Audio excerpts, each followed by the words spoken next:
ഇവിടെ ഭക്ഷണത്തിൻ്റെ മെനു തയ്യാറാക്കുന്നത് നമ്മുടെ ഇളയ മോൻ സൽമാനാണ് കേട്ടോ. അപ്പോൾ അവൻ എന്താ വേണമെന്ന് പറയുന്നത് അതാണ് നമ്മൾ കൂടുതൽ ഉണ്ടാക്കുന്നത്.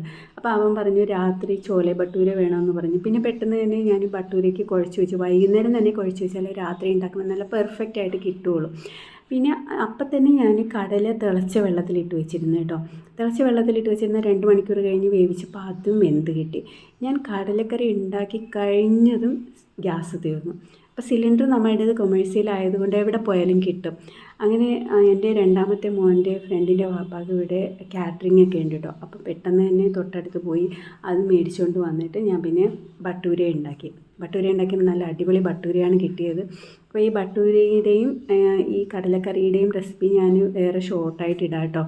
അപ്പോൾ എല്ലാവരും പിന്നെ രാത്രിയായപ്പോഴത്തേക്ക് പെട്ടെന്ന് കഴിച്ചു. അടുത്ത ദിവസം സ്കൂളുള്ളത് കൊണ്ട് ഞാൻ കുറച്ച് കടല മാറ്റി വെച്ചിട്ടുണ്ടായിരുന്നു രാവിലത്തേക്കായിട്ട്. അപ്പോൾ പുതിയൊരു വീഡിയോയുമായി വീണ്ടും വരുന്നതിന് താങ്ക്സ് ഫോർ വാച്ചിങ്.